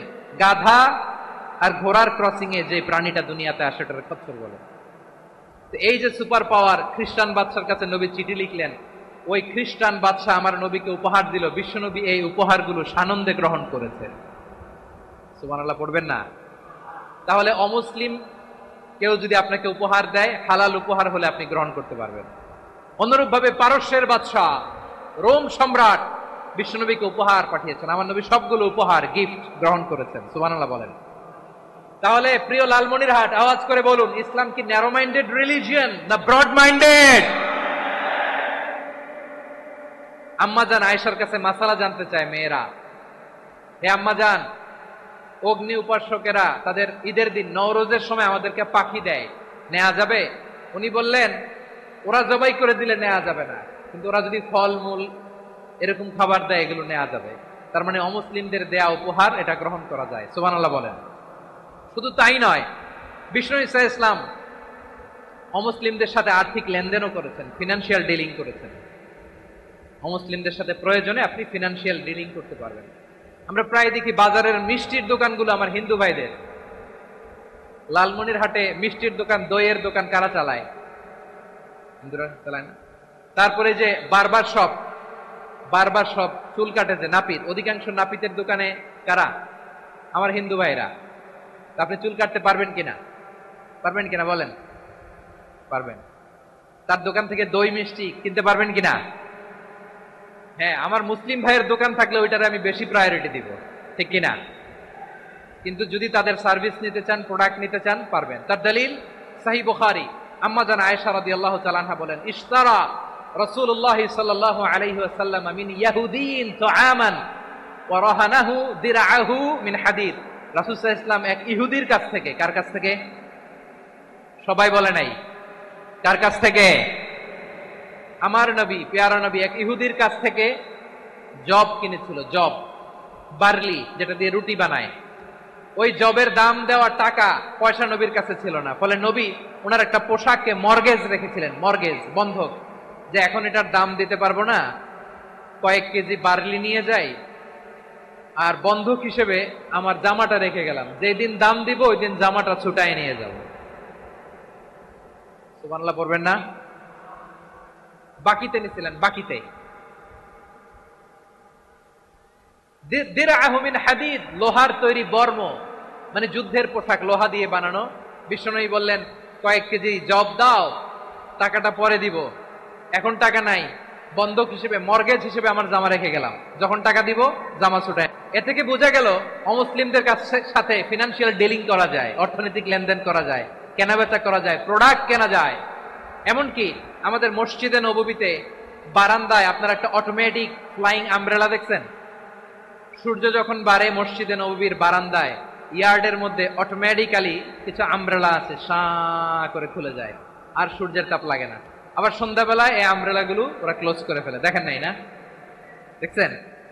এই মসজিদে নববীকে সর্বোচ্চ উন্নত মানের কনস্ট্রাকশন ইনফ্রাস্ট্রাকচারে ডেভেলপ করার জন্য কর্তৃপক্ষ কিছু অমুসলিম ইঞ্জিনিয়ারের, ডিজাইনারের সহায়তা নিয়েছিল। সুবহানাল্লাহ বলেন। কোন দলিলের ভিত্তিতে? এই দলিলের ভিত্তিতে যে বিষ্ণু ঈসা ইসলাম অমুসলিমদের সাথেও লেনদেন করেছেন। আওয়াজ করে বলতে হবে আল্লাহু আকবার। শুধু তাই নয়, ইন কেস অফ ইমার্জেন্সি, প্রয়োজনে ইসলামের খাতিরে, ইসলামকে সামনের দিকে এগিয়ে নিয়ে যাওয়ার জন্য অমুসলিমদের সাপোর্ট নেওয়া জায়েজ আছে। সুবহানাল্লাহ বলেন। অমুসলিমদের সাপোর্ট নেয়া, তাদের থেকে অর্থ নেয়া, পলিটিক্যাল সাপোর্ট, পলিটিক্যাল অ্যাসাইলাম নেওয়া জায়েজ আছে। আমাদের অনেক বিশ্ববরেণ্য দায়ীরা আমেরিকায় অস্থায়ীভাবে অ্যাসাইলাম নিয়ে থাকে, নিজের দেশে গেলে ফাঁসিতে ঝুলাই দিবে। যুগ যুগ ধরে দায়ীদের উপরে এরকম অত্যাচার আর নির্যাতন আছে না নাই? মিশরের অনেক দায়ীরা পাশ্চাত্যে যেয়ে থাকে। এই যে তারা পলিটিক্যাল অ্যাসাইলাম নিয়ে থাকে, রাজনৈতিক আশ্রয়, এটা জায়েজ আছে না? এটা যে জায়েজ আছে তার প্রমাণ স্বয়ং বিশ্বনবী সাল্লাল্লাহু আলাইহি ওয়াসাল্লাম পলিটিক্যাল সাপোর্ট নিয়েছিলেন অমুসলিমদের কাছ থেকে। সুবহানাল্লাহ বলেন। খুব মজাদার একটা ঘটনা, শুনবেন? আপনাদের আগ্রহ দেখে তো মনে হয় না শোনার ইচ্ছা আছে। আছে আছে? গলায় জোর আছে? লিল্লাহে তাকবীর, লিল্লাহে তাকবীর, নারায়ে তাকবীর। মাশাআল্লাহ।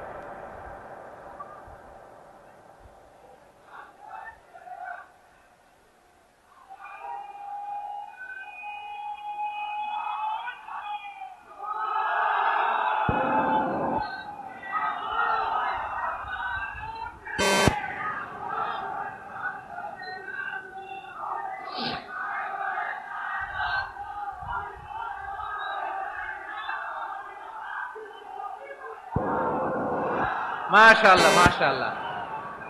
থামুন, থামুন আমার ভাইরা। বিশ্বনবীর বয়স তখন প্রায় 51 বছর। কত বছর? বিশ্বনবীর সবচেয়ে কাছের মানুষ খাদিজা রাদিয়াল্লাহু তাআলা আনহা ইন্তেকাল করেছেন। বিশ্বনবী বড্ড কষ্ট পেলেন, হৃদয়টা ভেঙে খান খান। যিনি ঘরের ভেতরে বিশ্বনবীকে সান্ত্বনা দিতেন, ভালোবাসা দিতেন, বাইরে গেলে কুরাইশরা বকাঝকা করে, অত্যাচার করে, কিন্তু আম্মাজান খাদিজা রাদিয়াল্লাহু তাআলা আনহা ঘরটারে এমন শান্তির নীড় বানায় রেখেছেন, এই ঘরের ভিতরে ঢুকলে বিশ্বনবীর কলিজাটা ঠান্ডা হয়ে যেত। এজন্য রব্বুল আলামিন বলেন, খাদিজা, ও আমার বান্দি খাদিজা, জান্নাতে এমন স্পেশাল একটা ঘর আমি তোমার জন্য রেডি করে রেখেছি। ওই ঘরের মধ্যে কোনো আওয়াজ নাই, ওই ঘরের মধ্যে কোনো নয়েজ নাই, ওই ঘরে কোনো বিশৃঙ্খলা নাই। কারণ মক্কার জমিনে আমার নবী কুরাইশদের বিশৃঙ্খলা, নয়েজ আর ঝামেলাগুলোকে উপেক্ষা করে যখন তোমার ঘরের ভিতরে ঢুকতো, ঘরটারে তুমি শান্তির নীড়, ঠান্ডা, নীরব, নিস্তব্ধ, নিঝুম আর শান্তির নীড় বানিয়ে রেখেছ। এজন্য জান্নাতে স্পেশাল একটা শান্তির নীড় আমি তোমারে উপহার দেব। ওই প্রিয়তমা স্ত্রী খাদিজা ইন্তেকাল করলেন, বিশ্বনবীর হৃদয় ভেঙে খান খান। আবার ওনার চাচা আবু তালেব ইন্তেকাল করলেন, যিনি পলিটিক্যাল শেল্টার দিতেন নবীকে। কে দিতেন? আবু তালেবের ভয়ে, বিশ্বনবীর এই চাচার ভয়ে কোন মুশরিক নবীর গায়ে হাত দেওয়ার সাহস পায় নাই। এখন স্ত্রীও নাই, চাচাও নাই, নবীকে আশ্রয় দেওয়ার কেউ নাই। নবীর চারদিকে অন্ধকার। নবী এখন কই যাবেন? আমার পেয়ারা নবী নতুন স্টেশন খুঁজতেছেন, নতুন দাওয়াতি প্ল্যাটফর্ম খুঁজতেছেন। তিনি যায়েদ বিন হারেসা রাদিয়াল্লাহু তাআলা আনহুকে নিয়ে মক্কার পাশের একটা নেইবরিং সিটি তায়েফে চলে গেলেন। কোথায় চলে গেলেন? লালমনিরহাটের ভাইয়ের আওয়াজ করে বলেন, কোথায় গেলেন? তায়েফে চলে গেলেন দিনের দাওয়াত দেওয়ার জন্য। কি দেওয়ার জন্য? নাকি জমি কিনতে গেছিলেন?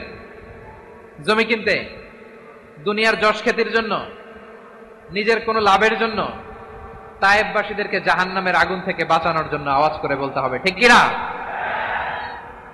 বিশ্বনবী বিশাল মরুপথ, পাহাড়ি পথ পাড়ি দিয়ে তায়েফের মরুজমিনে গেলেন কোরআনের দাওয়াত নিয়ে, ইমানের দাওয়াত নিয়ে। কিন্তু তায়েফের লোকেরা বিশ্বনবীর দাওয়াতকে শুধু প্রত্যাখ্যান করেই থামে নাই, তারা বিশ্বনবীর সাথে অত্যন্ত খারাপ আচরণ করেছে।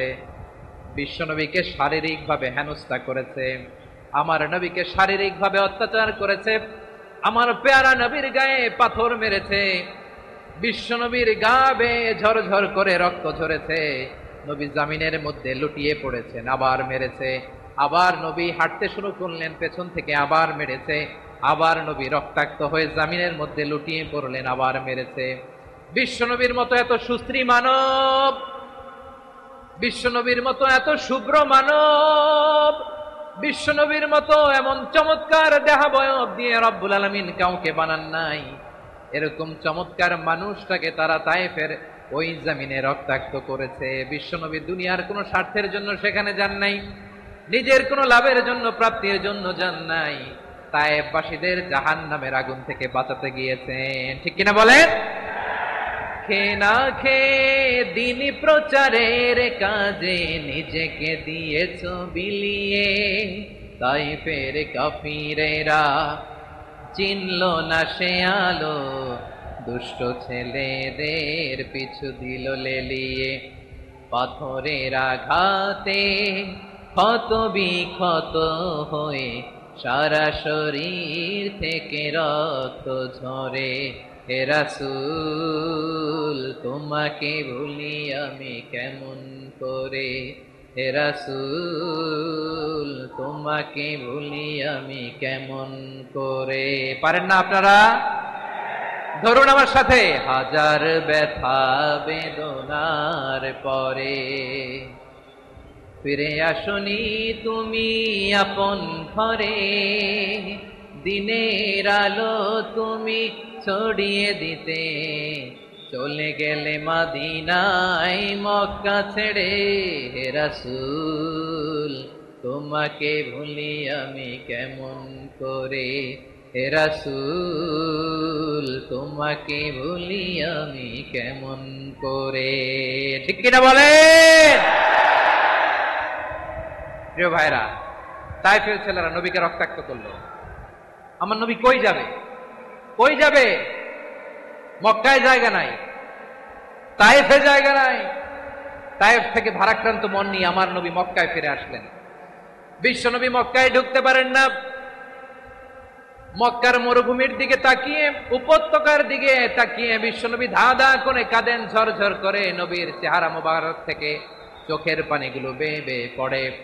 আমার জন্মস্থান, আমার শৈশব, কৈশোর, যৌবন কেটেছে এই মক্কায়। আমার এলাকায় আমি ঢুকতে পারি না। বিশ্বনবী মক্কার অনতি দূরে দাঁড়িয়ে জায়েদকে পাঠালেন, জায়েদ যাও দেখো কেউ আমাকে সাপোর্ট করার মতো আছে কিনা, যাও অমুকের কাছে যাও। জায়েদ গেলেন, তারাও প্রত্যাখ্যান করে ফিরিয়ে দেয়। বিশ্বনবী বললেন যাও অমুক লোকের কাছে যাও, তিনিও প্রত্যাখ্যান করে ফিরিয়ে দিলেন। কেউ বিশ্বনবীকে আশ্রয় দিতে রাজি হয় না। নিজ জন্মভূমিতে বিতাড়িত বিশ্বনবী, সর্বশেষ বিশ্বনবী বললেন যাও মুতঈম ইবনে আদির ঘরে যাও। মুতঈম ইবনে আদি মুশরিক, তার কাছে যাও। গেলেন, মুতঈম ইবনে আদি রাজি হয়ে গেল। সুবহানাল্লাহ বলেন। দেখেন, অনেক বিপদের সময়ও আমি নিজে সাক্ষী, সামাজিকভাবে রাজনৈতিকভাবে কত ঝঞ্ঝা, কত ষড়যন্ত্র, কত কনস্পাইরেসি পাড়ি দিয়ে আমাদেরকে সামনে এগিয়ে যেতে হয়। এই শত্রুদের ভেতরেও একজনকে দাঁড় করিয়ে দেয় যে আল্লাহর কোরআনের জন্য রেডি হয়ে যায়। করেন সুবহানাল্লাহ। মুতঈম ইবনে আদি, আল্লাহ তার মনকে নরম করে দিলেন। মুতঈম বলে, মুহাম্মদ আমি তোমাকে আশ্রয় দিব। তার দুই ছেলেকে পাঠালেন, যাও খোলা তলোয়ার নিয়ে, স্কট দিয়ে, গার্ড অফ অনার দিয়ে মুহাম্মদকে মক্কায় ঢুকাও আর বলো আমি আমান দেব। আমান কি দিব? আমান মানে সিকিউরিটি, নিরাপত্তা। সিকিউরিটি ছাড়া, আমান দেওয়া ছাড়া কেউ থাকতে পারতো না মক্কায়। দুই ছেলে বিষ্ণু ইসা ইসলামকে নিয়ে আসলো। নবী কাবার চারদিকে তাওয়াফ করলেন, নামাজ পড়লেন। আবু জাহেল, উতবা, সাইবা, ওয়ালিদ ইবনে মুগীরা সবাই দেখে, কেউ কিছু করতে পারে না। কারণ মুতঈম ইবনে আদি ঘোষণা দিয়েছেন আমি মুহাম্মদকে আমান দিয়েছি, মুহাম্মদের গায়ে যেন কেউ স্পর্শ না করে। আওয়াজ করে পড়েন সুবহানাল্লাহ। নবীর এই বিপদ কালে মুহূর্তে মুতঈমের হৃদয়টারে নরম করে দিল কে? আচ্ছা লালমনির হাটের ভাইয়েরা বলেন, এই মুতঈম কি মুসলিম ছিল না মুশরিক? সবাই বলতে হবে মুসলিম না মুশরিক? তাহলে মুশরিকের কাছ থেকে নবী পলিটিক্যাল অ্যাসাইলাম, আধুনিক রাষ্ট্রবিজ্ঞানের ভাষায় পলিটিক্যাল অ্যাসাইলাম, যেটাকে বলে রাজনৈতিক আশ্রয়, উনার আমান বা নিরাপত্তার এই ঘোষণায় তিনি মক্কায় ঢুকলেন। যতদিন নিরাপত্তা ছিল ছিলেন। মুতঈম যখন মারা গেল, বিষ্ণু ইসলাম হিজরত করে মদিনায় চলে গেলেন। সুবহানাল্লাহ। কিন্তু মুতঈম যে বিশ্বনবীর উপকার করছে এটা বিশ্বনবী ভুলে নাই। আমাদের অনেকে আছে উপকার করার পরে আর খেয়াল থাকে না, খাওয়ার পরে গলা দিয়ে নামলে আর খেয়াল থাকে না। এরকম আছে না নাই? আমার নবী ভুলে নাই। বদরের প্রান্তরে 70 জন কাফেরকে যখন বন্দী করে বিশ্বনবীর সামনে হাঁটু গেড়ে দাঁড় করানো হলো, বসানো হলো। 70 জন কাফের। কয়জন? বিশ্বনবী তাদের দিকে তাকিয়ে বললেন, সহিহ বুখারীর বর্ণনা, লাউ কানাল মুতঈম ইবনে আদি হাইয়ান সুম্মা কাল্লামানি হাউলাইন নাতনা লা তারাকতুহুম লাহু। বদরের প্রান্তরে 70 জন বন্দী কাফিরের দিকে তাকিয়ে আমার নবী বললেন, আজকে মুতঈম ইবনে আদি যদি বেঁচে থাকতো আর তোমাদের 70 জনের ব্যাপারে যদি মুতঈম এক বাক্যে একটা সুপারিশ করত, তার সম্মানে আজকে তোদের সবাইকে আমি মাফ করে দিতাম। সুবহানাল্লাহ নাই? ওই যে চিল্লাচিল্লি যে কথা বোঝে নাই, কোন জিনিস মিস করছে ওরা নিজেরাও বোঝে নাই। বিশ্বনবী মুতঈমের এই সাহায্যের কথা বলে নাই। 70 জন মুশরিক হাঁটু গেড়ে বসা, নবী চাইলে এখনই এক্সিকিউশন অর্ডার দিতে পারে। তিনি বললেন, আজকে যদি মুতঈম বেঁচে থাকতো আর মুতঈম যদি তোদের জন্য সুপারিশ করতে, এই আবর্জনাগুলোর ব্যাপারে সুপারিশ করতে, আমি মুহূর্তেই তোদেরকে এমনি মাফ করে দিতাম। এবার বলেন, ইসলাম কি ন্যারো মাইন্ডেড না ব্রড মাইন্ডেড? শুধু তাই নয়, যাকে যে সম্মান দেয়ার আমার নবী দিতেন, হোক আস্তিক হোক নাস্তিক, হোক মুসলিম হোক অমুসলিম। বিষ্ণু ইসলাম যখন রোমান সম্রাটের কাছে চিঠি লিখেছেন, আমার প্রিয় লালমনিরহাটের ভাইরা, অল্প কয়েক মিনিট কয়েকটা জরুরি কথা বলবো, এদিকে তাকান, এদিকে তাকান। রোমান সম্রাটের কাছে বিশ্বনবী যখন চিঠি লিখলেন মিন মুহাম্মদ রাসূলিল্লাহ ইলা হিরাকলা আযীমির রোম, মুহাম্মদের পক্ষ থেকে হিরাক্লিয়াসের কাছে, যিনি হচ্ছেন আযীমির রোম। এটা নবী নিজ থেকে বানায় লিখছেন, অতিরিক্ত সম্মান দিয়ে। কোন রাষ্ট্রপ্রধান যখন আসে তাদেরকে আমরা কি বলি জানেন? তার নামের শেষে HE এটা লিখতে হয়, H.E. মানে হিজ এক্সেলেন্সি। কি লেখে? হিজ এক্সেলেন্সি, অথবা ইউর হাইনেস, ইউর ম্যাজেস্টি। দেখেন, বিশ্বনবী সাল্লাল্লাহু আলাইহি ওয়াসাল্লাম সব নবীদেরও নবী, তিনি একজন মুশরিক খ্রিস্টান সম্রাট রোমান সম্রাটের কাছে চিঠি লিখতে যায়, লিখতেছে ইলা হিরাকলা আযীমির রোম, হিরাক্লিয়াসের কাছে আমার চিঠি, যিনি রোমের আযীম, হিজ হাইনেস, মানে রোমের অনেক সম্মানিত এক বাহাদুর। আওয়াজ করে বলেন সুবহানাল্লাহ। তার মানে যাকে যে সম্মান দেয়ার এটা বিশ্বনবী দিতেন। এমনকি যে ইহুদিরা ভালো ছিল, এই ইহুদিদেরও প্রশংসা করেছেন বিশ্বনবী মুহাম্মদুর রাসূলুল্লাহ সাল্লাল্লাহু আলাইহি ওয়াসাল্লাম। এক ইহুদির প্রশংসা করেছেন বিশ্বনবী। ইহুদির কার? আমি তো আমার ভাইয়ের প্রশংসা করি না, আমি তো এক আলেম আরেক আলেমরে স্পেস দেই না, আমি তো এক দায়ী আরেক দায়ীর সাথে বসতে চাই না। আমার নবী ইহুদির প্রশংসা করে। কার প্রশংসা? ওই ইহুদির নাম ছিল মুখাইরেক। সিরাত গ্রন্থ ঘাটলে পাবেন। তিনি বলেছেন মুখাইরেক খাইরু ইয়াহুদ, Mukhayriq is the best of the Jews. জুইসদের মধ্যে সে সবচেয়ে ভালো। কেন প্রশংসা করলেন তার? এর কারণ মদিনা চার্টারে কথা ছিল সব ধর্মের মুসলিম, মুশরিক, ইহুদিরা মিলে মদিনাকে রক্ষা করবে। কিন্তু তৃতীয় হিজরিতে যখন উহুদের যুদ্ধ শুরু হলো, সবার কথা ছিল যেই আক্রমণ করে আমরা মদিনাকে বাঁচাবো। কোন শহরকে বাঁচাবো? মদিনাকে। কিন্তু কুরাইশরা যখন অ্যাটাক করলো, ইহুদিরা আর আসে না, ইহুদিরা আর বেরোয় না। বিষ্ণু বললেন, ওহে ইহুদিরা, তোমরা না চুক্তি করলে আমার সাথে যে মদিনা বাঁচাতে সবাই ঝাঁপিয়ে পড়বো, আসো। একটা ইহুদিও বেরোয় না, কেউ আসে না সেদিন, একজন ছাড়া। তার নাম মুখাইরেক। তার নাম কি? মুখাইরেক বাহাদুরের মতো ঘোড়সাওয়ার হয়ে বেরিয়ে গেলেন এবং বললেন, গোটা ইহুদি সাম্রাজ্যের একজনও যদি না আসে, আমি মুখাইরেককে কেউ ঘরে আটকে রাখতে পারবে না। বেরিয়ে আসলেন, এসে বললেন, আমি মুহাম্মদের পক্ষে যুদ্ধ করব। আমি মারা গেলে আমার সম্পদ আমার উত্তরাধিকারীরা পাবে না, আমার সম্পদ তোমরা মুহাম্মদকে দিয়ে দিবা। সুবহানাল্লাহ বলেন। উহুদের ময়দানে 70 জন মুসলমান শহীদ হলো। এই ইহুদি, সেও মুসলমানের পক্ষে যুদ্ধ করে নিহত হলো। সুবহানাল্লাহ বলেন। মুসলিমদের লাশ যখন নিয়ে আসা হলো, এই মুখাইরিকের লাশও নিয়ে আসা হলো। মুসলিমদের লাশের পাশে মুখাইরিকের লাশ দেখে বিশ্বনবী মুখাইরিকের প্রতি অনেক খুশি হলেন। আর বিশ্বনবী খুশি হয়ে বললেন, মুখাইরিক খায়রু ইয়াহুদ, মুখাইরিক যদিও তুমি ইহুদি, তারপরে তুমি সব ইহুদিদের মধ্যে সেরা ইহুদি। পড়েন সুবহানাল্লাহ। আমার নবী ইহুদিকেও সম্মান দিতে কার্পণ্য করে নাই। আওয়াজ করে বলেন আল্লাহু আকবার। প্রিয় ভাইরা, এবার সর্বশেষ আওয়াজ করে বলেন, ইসলাম কি ন্যারো মাইন্ডেড নাকি ব্রড মাইন্ডেড? সবাই বলেন, ন্যারো মাইন্ডেড না ব্রড মাইন্ডেড? এজন্য অমুসলিম হইলেই তারা আমাদের শত্রু নয়। শত্রু কারা? এই লালমনিরহাটের ভাইয়েরা শোনেন, শত্রু কারা? যে সমস্ত অমুসলিম আমাদেরকে নিশ্চিহ্ন করে দিতে চায়, যে সমস্ত অমুসলিম আমাদের ভূখণ্ড থেকে আমাদেরকে তাড়িয়ে দিতে চায়, যে সমস্ত অমুসলিম আমার ধর্ম নিয়ে তুচ্ছতাচ্ছিল্য করে চিল্লায় বলেন ঠিক কিনা,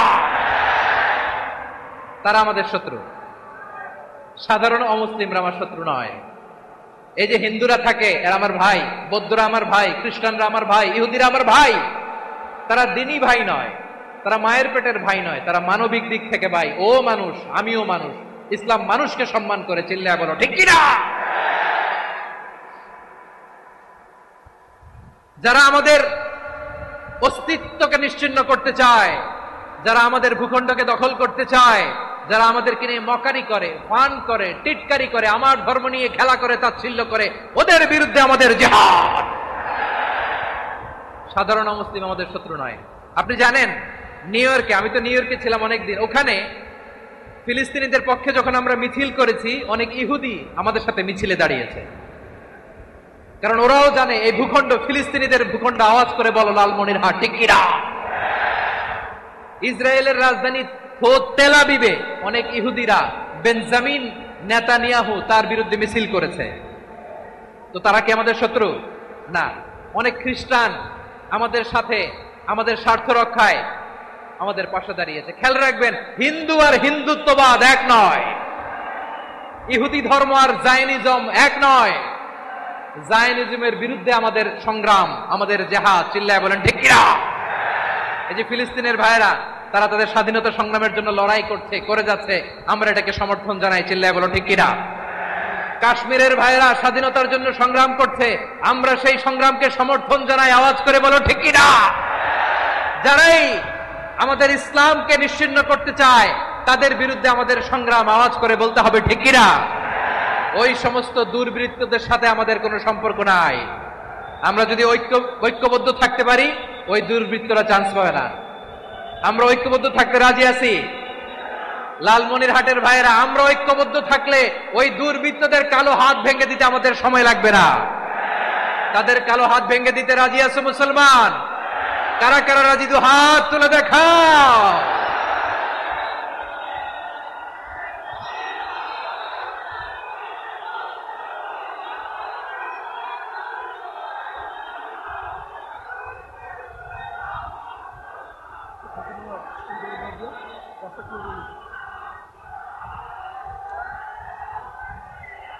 আমার প্রাণ প্রিয় লালমনিরহাটের ভাইরা, শত্রু কাফের আর অশত্রু কাফেরের মধ্যে পার্থক্য আছে না নাই? আবু তালেবও মুশরিক, আবু জাহেলও মুশরিক, কিন্তু দুই মুশরিকে পার্থক্য আছে না নাই? আবু তালেব নবীর চাচা, মুশরিক, মারা গিয়েছে মুশরিক অবস্থায়, কিন্তু আজীবন আমার নবীকে আগলে রেখেছে, আমার নবীকে সাপোর্ট করেছে, ভালোবেসেছে। আবু জাহেলও মুশরিক, মারা গিয়েছেও মুশরিক হিসেবে, আজীবন আমার নবীর বিরুদ্ধাচারণ করেছে। আবু জাহেলের শক্তি, সামর্থ্য, স্ট্র্যাটেজি, প্ল্যান সব আমার নবীর বিরুদ্ধে ছিল। আবু জাহেলের কারণে একটা দিন শান্তিতে আমার নবী মক্কায় ঘুমাতে পারে নাই। চিল্লায় বলেন ঠিক কিনা। এজন্য রব্বুল আলামিন বলেন, লা ইয়ানহাকুমুল্লাহু আনিল্লাযীনা লাম ইউকাতিলুকুম ফিদ-দীনি ওয়া লাম ইখরিজুকুম মিন দিয়ারিকুম আন তাবাররুহুম ওয়া তুকসিতু ইলাইহিম ইন্নাল্লাহা ইউহিব্বুল মুকসিতিন। আল্লাহ বলে, গোলামেরা শোনো শোনো, যে সমস্ত অমুসলিম তোমাদের সাথে ধর্মযুদ্ধে লিপ্ত হয় না, তোমাদের বিরুদ্ধে যে সমস্ত অমুসলিম অস্ত্র ধরে না, যে সমস্ত অমুসলিম তোমাদেরকে তোমাদের জন্মস্থান থেকে, ভূখণ্ড থেকে তাড়িয়ে দেয় না, তাদের সাথে ভালো আচরণ করতে আমি আল্লাহ নিষেধ করি নাই। তাদের সাথে সদাচরণে কোনো নিষেধাজ্ঞা নাই, বরং তাদের সাথে সদাচরণ করো, এটাই আমি আল্লাহ চাই। তাহলে আমার যে অমুসলিমরা আমাদের সাথে শত্রুতা করে না, তুচ্ছতাচ্ছিল্য করে না, আমাদের ভূমি থেকে আমাদেরকে উচ্ছেদ করতে চায় না, আমাদের বিরুদ্ধে অস্ত্র ধরে না, ওই অমুসলিম ভাইদের সাথে আমাদের কোনো দ্বন্দ্ব আছে? কোনো বিরোধ আছে? বরং আছে ভালোবাসা। বরং আছে কি? এই ভালোবাসা দিয়ে আমরা বিশ্ব জয় করব। রাজি আছে মুসলমান? আমাদের পুঁজি ভালোবাসা। আমাদের পুঁজি কি? এবার আওয়াজ করে বলেন, আমার এই পুরো আলোচনা থেকে the religious coexistence, peaceful coexistence, শান্তিপূর্ণ সহাবস্থান, কমিউনাল হারমোনি, এই সাম্প্রদায়িক সম্প্রীতি, এই আলোচনা থেকে কি বুঝলেন? ইসলাম কি ন্যারো মাইন্ডেড না ব্রড মাইন্ডেড? এই ব্রড মাইন্ডেড হৃদয় নিয়ে, ভালোবাসা দিয়ে আমরা বিশ্ব জয় করতে চাই। রাজি আছেন? আল্লাহ কবুল করুক। আমরা সবাই পড়ি আমিন। লালমনিরহাটের জেলা স্টেডিয়ামে আমার প্রিয় মায়েরা, বোনেরা, আপনাদের জন্য একটা হাদিস বলে শেষ করব। বিশ্বনবী বলেন, আমার মায়েরা খেয়াল করে শুনুন, বিশ্বনবী আপনাদের উদ্দেশ্য করে বলেন, আল মারআতু ইযা সাল্লাত খামসাহা ওয়া সামাত শাহরাহা হাফিজাত ফুরুজাহা আতাআত বা'লাহা ফালতাদখুল মিন আইয়ি আবওয়াবিল জান্নাতি শাআত। বিশ্বনবী বলেন, ও রমণীরা, ও নারীরা, যে সমস্ত নারী এই চারটা কাজ করবে, এই 4টা কাজের গ্যারান্টি দিবে, তাদেরকে জান্নাতের 8টা দরজার গ্যারান্টি দেয়া হবে। কি 4টা কাজ? 1 নাম্বার, আল মারআতু ইযা সাল্লাত খামসাহা, যে নারী 5 ওয়াক্ত নামাজ পড়ে। কি করে? জেলা স্টেডিয়ামে অবস্থানরত আমার নারীরা, বোনেরা, বিশ্বনবী আপনাদেরকে 4টা কাজের কথা বলেছেন, খুব বেশি না। 4টা করলে 8 জান্নাতের দরজা সব খোলা। কোনটা দিয়ে যাবেন? যেটা দিয়ে মনে চায়। 1 নাম্বার 5 ওয়াক্ত নামাজ। আমার বোনেরা জোহরের নামাজ পড়তে পড়তে এটা আসরে নিয়ে যায়, আসর পড়তে পড়তে এটা মাগরিবে নিয়ে যায়। এরকম আসরে নাই? লালমনিরহাটে হয়তো নাই। আমার বোনেরা এটা করবেন না। ইন্নাস সালাতা কানাত আলাল মুমিনিনা কিতাবাম মাওকুতা, সময় মতো পড়বেন। সামাত শাহরা, রমাদানের রোজাগুলো রাখবেন। হাফিজাত ফুরুজাহা, যে নারী তার চরিত্রকে হেফাজত করে, তার প্রাইভেট হেফাজত করে, তার লজ্জাস্থান হেফাজত করে। ও মায়েরা, আপনার এই গর্ভ যে কত দামি আপনি জানেন না।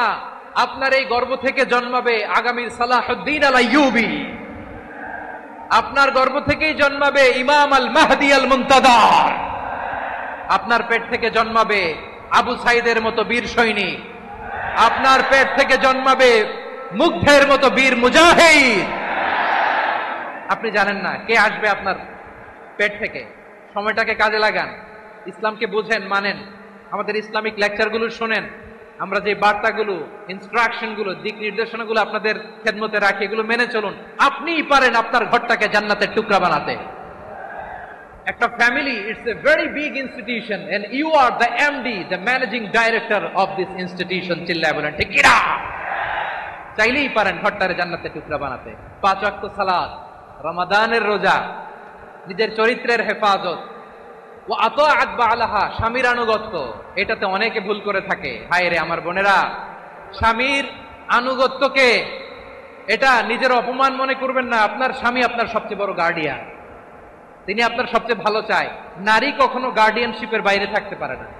হয় আপনি বাবার গার্ডিয়ানশিপের ভেতরে, বাপ না থাকলে ভাই আপনার গার্ডিয়ান, ভাই না থাকলে চাচা গার্ডিয়ান, বিয়ের পরে আপনার স্বামী আপনার গার্ডিয়ান।